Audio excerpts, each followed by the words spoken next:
Next ये हमारे पास problem है और ये थर्ड ऑर्डर डिफरेंशियल इक्वेशन है। तो इसको सॉल्व करने के लिए ना सबसे पहले हम इसे इस फॉर्म में लिखते हैं, क्योंकि थर्ड ऑर्डर है तो ये इस तरह से लिखी जाएगी। ओके, और जब इसको सॉल्व किया जाता है बाय सिंपल इंटीग्रेशन, तो इसके लिए हमने क्या करना है कि ये d/dx सेपरेट लेंगे और इसको इस तरह से लिखेंगे।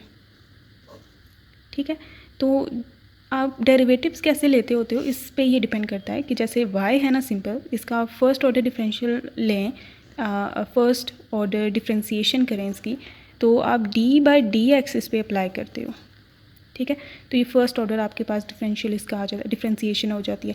फिर अगर आपने इसका second order differential find out करना है, डिफरेंशिएशन फाइंड आउट करनी है, तो उसके लिए आप इस चीज़ पे d/dx को अप्लाई करते हो। जब अप्लाई करते हो तो ये बन जाता है d²y/dx²।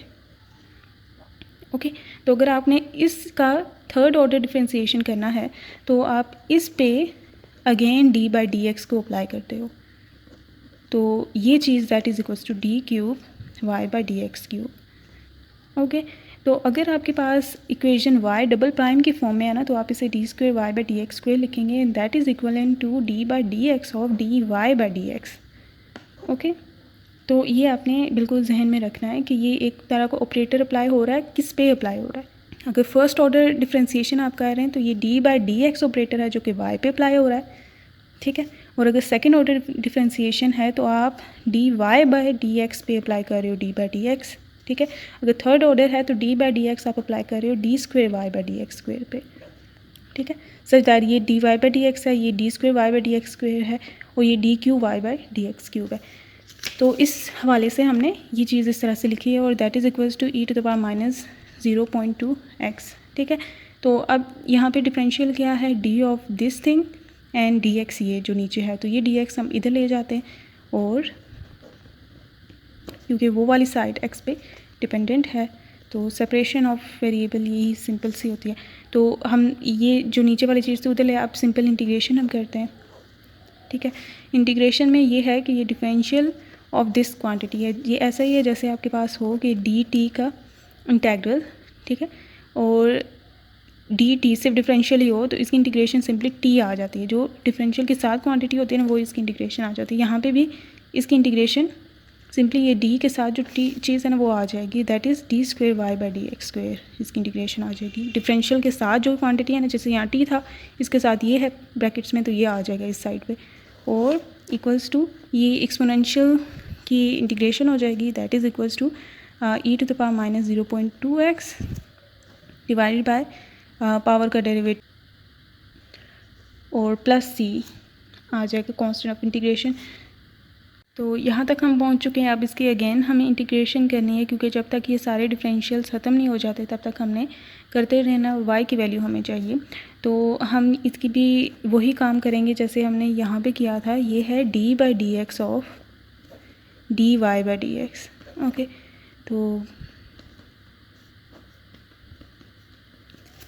ठीक है, अब dx ये वाला जो है उधर ले जाते हैं और दोनों तरफ इंटीग्रेशन करते हैं, तो यहाँ पे बच जाएगा d of dy/dx that is equals to e⁻−0.2x -0.2, इसके पास साथ भी dx आएगा और c वाले के साथ भी dx आएगा।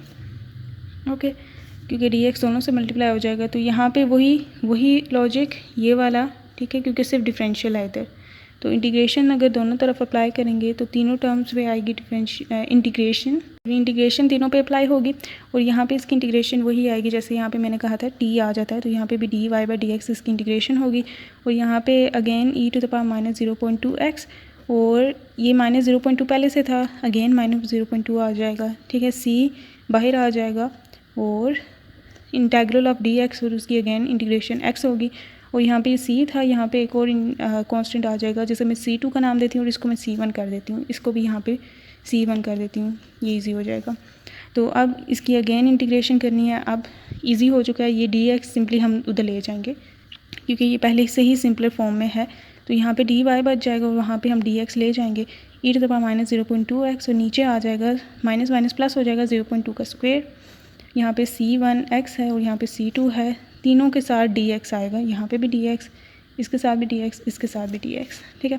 तो ये dy इक्वल्स e⁻−0.2x dx 0.2 का स्क्वायर जो आपने खुद फाइंड कर लेना है, c1x dx plus c2 dx। तो आप इन सब की इंटीग्रेशन हम करते हैं तो इसकी इंटीग्रेशन सिंपली y आ जाएगी, इधर 0.2x अगेन नेगेटिव साइन आ जाएगा नीचे और ये 0.2 का क्यूब बन जाएगा, ठीक है, plus c1 as it is x की इंटीग्रेशन x स्क्वायर बाई 2 होती है तो यहाँ पे x स्क्वायर बाई 2 आ जाएगा, प्लस c2 बाहर आ जाएगा, इसकी इंटीग्रेशन x होगी और एक न्यू कांस्टेंट ऑफ इंटीग्रेशन भी जो इस इंटीग्रेशन के रिजल्ट में है जो कि c3 हो जाएगा। तो ये इसका आप सोल्यूशन है।